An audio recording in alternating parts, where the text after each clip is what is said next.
right, so here are our notes for 2.6. We're going to do two types of problems. We're going to do mostly percent problems, and then at the end we're going to do a couple of what we would call mixture problems. Okay, so here we go. For the percent problems, and these ones we have done in previous sections. So it says the number 22 is what percent of 40? So the way I taught this in previous sections is I said, okay, make sure that you always know that your of means your multiplication and your is your equals. And then you go ahead and you just set up an algebraic equation, taking it directly from what it says here. So it says the number 22, so that's 22 is, so that's equals, what percent, so that's our x, of, that's multiplication, and 40. So that equation is really simply 22 equals 40x. So what are we going to do to solve this for x? Well, since the 40 and the x are being multiplied, we're going to divide both sides by 40. And when I do that, I'm going to get x is equal to, and I'm going to do 22 divided by 40. Let's do that again. And when you divide that, you get 0.55. Now, that's not the final answer. If you look at the problem, we are looking for a percent. What we just got is a decimal. How do I change a decimal to a percent? Remember how you move the decimal over 2 places. So the answer to this problem is 55%. You only have to move the decimal at the very end if you are looking for the percent. That's the only time. If we look at number 2, it says the number 150 is 40% of what number? Now for this one, what you have to remember is I don't put a 40 into my equation. You have to change it into a decimal as you put it into the equation. So it would say your equation 150 is equals 0.40 times, because that's my of, x. And again, how would I solve this? I would simply divide both sides by 0.40, and I would get x is equal to, and if I do 150 divided by 0.40, you get 375.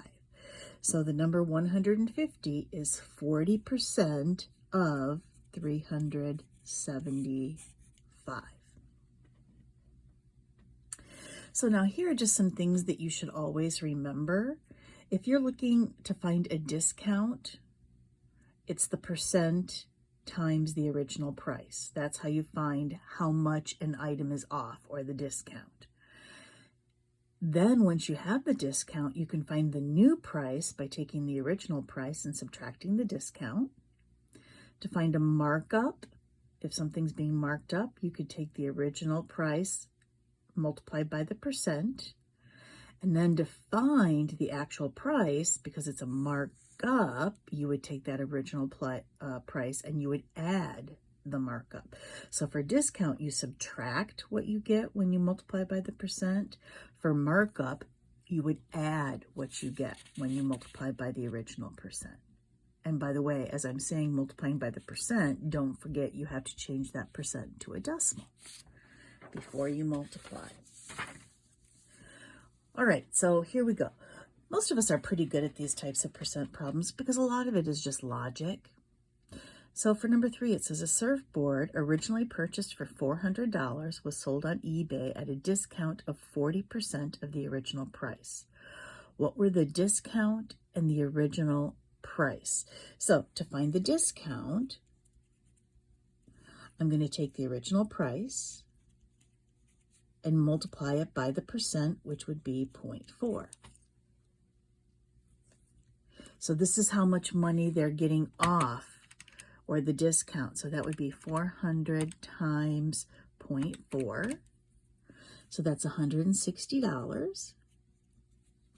So that's the discount. But then the new price, to find the new price,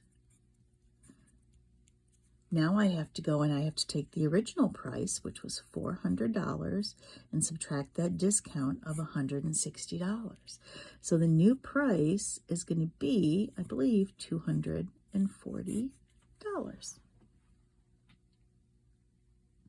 There you go. For number 4, if a number decreases from 200 to 120, find the percent of decrease. Whenever you have a problem where you're looking for the percent of decrease, or quite honestly, the percent of increase, what you do is you take the difference between the two numbers. Now, of course, that means you're going to subtract. And then you put that number over the original amount, the amount that the number started at. In this case, that amount would be 200.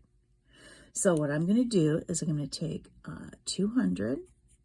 I'm going to subtract 120. There's the difference. And put it over the original amount, which was 200. Well, 200 minus 120 is 80 over 200. Now I'm looking for the percent, so I'm going to go ahead and I'm going to take that and divide it in my calculator. When I divide that out, I get 0.4, but since I'm looking for the percent, I have to move my decimal over 2 places. So the answer would be 40%. So the key to a percent of increase or a percent of decrease problem is make sure that in your fraction, you're putting it over the original amount. If something's decreasing, that's going to be the larger number. If something's increasing, that's going to be the smaller number, but it's always over the original amount. So take the difference, you subtract, put it over the original amount, change that fraction then to a percent. Let's look at number 5. Find the original price of a suit if the sale price is $46 after a 20% discount. So let's analyze this and see, what am I really asking? I am asking this question. 46 is 20% of what number?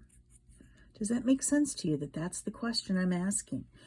So the 20%'s been taken off. So our answer, by the way, a little check would be that this number that we're looking for should be bigger than $46, because $46 was the price after the discount was taken. So 46, the price that they're paying, is 20% of what larger number? So if I translate this into equation, 46 is, now remember you have to change that to 0.20 times what number? We're going to put x. To get the x alone, I'm going to divide both sides by 0.20. And I'm going to get x is equal to, and 46 divided by 0.20 is going to be, let's try that again, 46 divided by 0.20. There we go.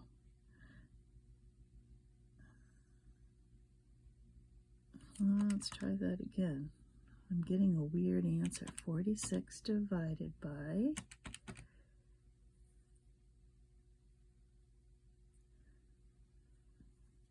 I'm getting 230. Does that make sense? Find the original price of a suit if the sale price is $46. That does not make sense. I keep getting 230. Let me use my other calculator.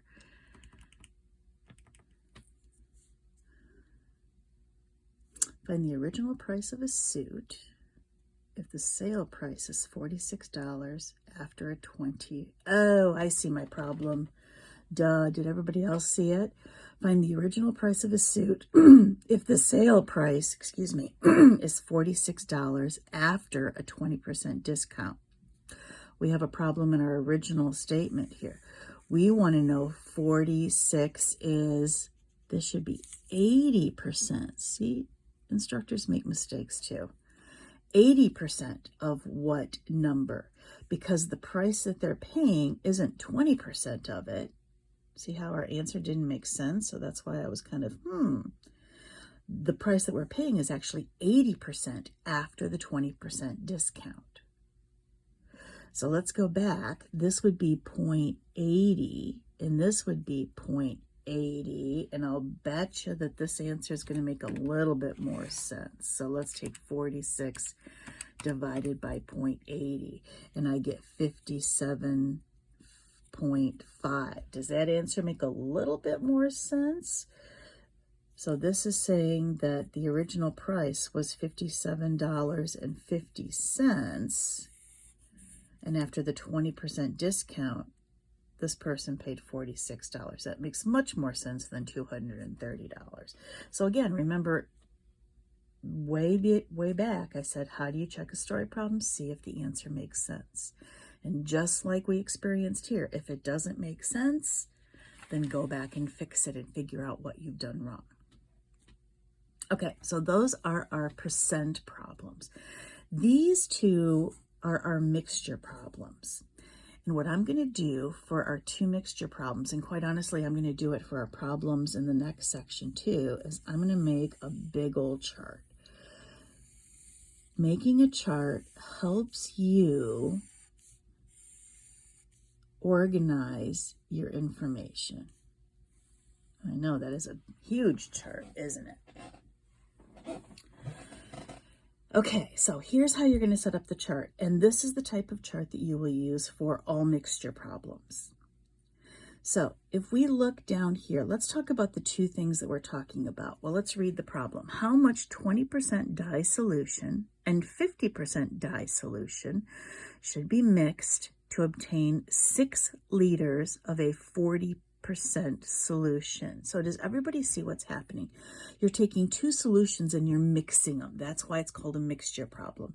You're taking a 20% dye solution, mixing it with a 50%, and hopefully it makes sense to you that when you mix the two, you should get a percent that's somewhere between the 20 and the 50.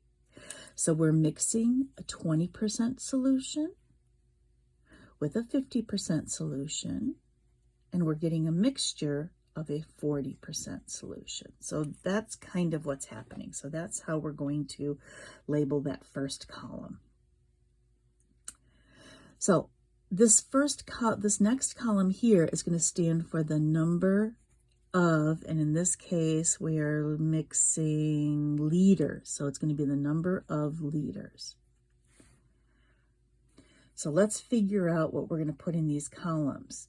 So first of all, how many liters do we want total? We want 6 liters total. So here's the deal.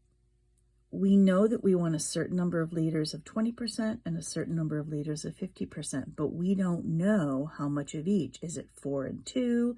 Is it 3 and 3?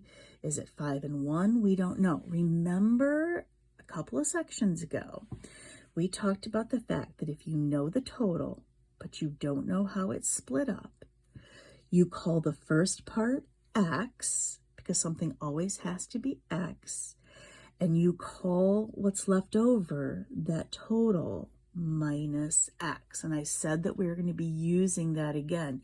Here's where we're going to be using it. So whenever you know the total, but you don't know how it's divided or split up, call part of it X, and it wouldn't matter if the 20 and the 50 were mixed up, by the way, but call one of them X and the other one that total minus X. Our second column here is going to be the percent, but we need to change it to a decimal because we're putting it into equation. So this would be 0.20, 0.50, and 0.40. Now, when we use a chart, the nice thing is to get the last column, we always multiply the first two, in this course anyway. So what we're going to get when we're going to multiply is we're going to get the total amount of dye. That's really what's going to be in that column. So this is going to be 0.20x. That's the amount of dye because it's 20% of how much is there. This is going to be 0.50 times 6 minus x. And then to get this column still, we're going to multiply 6 times 0.40. And we're going to get 2.4. So my chart is filled in. How do I now solve, or how do I set up my equation? Well, when you have a mixture problem, in the last column, you always have your equation. What we do is we take, okay, this is the amount of dye in the top solution, plus this is the amount of dye in the second solution. When we add these together, we get the amount of dye in the total solution, which is the bottom. So our equation will be 0.20x plus 0.50 times 6 minus x is equal to 2.4. For a mixture problem, you always simply take the top two, add them together, and set them equal to the bottom. So here we go. Let's solve this. So I'm going to distribute. So 0.20x plus, let's see, what's this going to be? 0.50 times 6 would be 3, minus 0.50x is equal to 2.4. I can combine these as like terms, and I'm going to get negative 0.30x plus 3 equals 2.4. I'm going to subtract 3. So I'm going to get negative 0.30x is equal to 2.4 minus 3 is negative 0.6. Divide both sides by negative 0.30. And you should be coming up with x is equal to 2. Now, what did I just find? Well, if I look back at my chart where I defined my variable, I know that there are 2 liters of the 20% solution. So the question was how much of the 20% and how much of the 50%. So I know that I have 2 liters of 20% solution. And I'm going to mix that with 6 minus 2, or 4 liters of 50% solution. And if I mix using that ratio, I should end up with my total of 6 liters. And when I mix them, I'm going to have that 40%. So number 7 is very similar to number 6. What I would do if I were you is I would pause the video, go ahead and do number 7, and then come back and watch it as I do it. Okay, so we're going to again make a chart for this mixture problem. Same type of chart as above.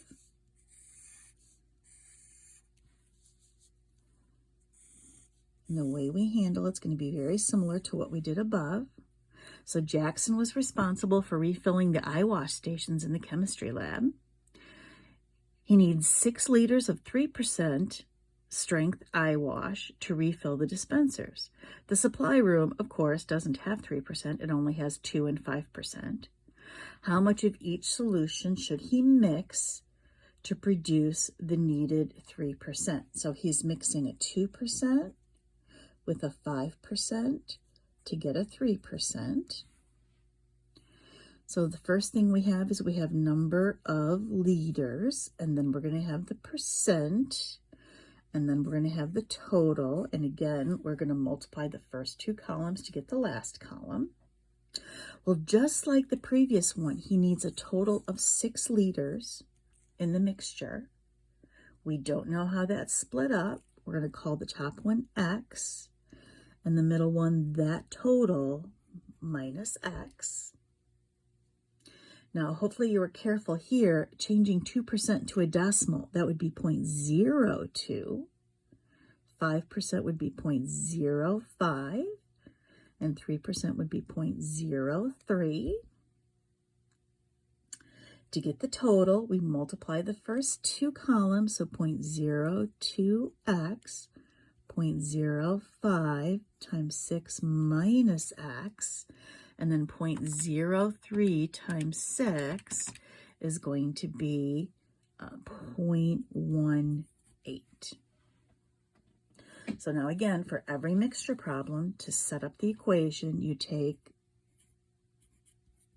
the last column, add the top 2, set it equal to the bottom. because you're mixing these two things to get a total of this. So if we just go ahead and do the solving, so 0.02 plus 0.05 times 6 is going to be 0.3 minus 0.05x equals 0.18. Let's combine 0.02 minus 0.05 is going to be negative 0.03x plus 0.3 equals 0.18. Let's subtract 0.3 from both sides of my equal sign.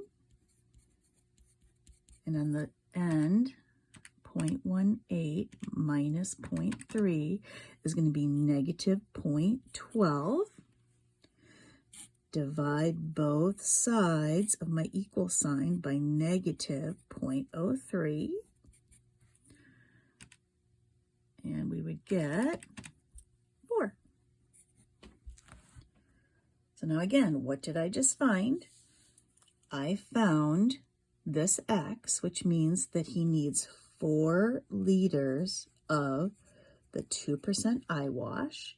And then how much 5%? Well, he needs 6 minus 4, or 2 liters of the 5%. And if he mixes those two together, he's going to get the right combination. And there's the end of mixture problems.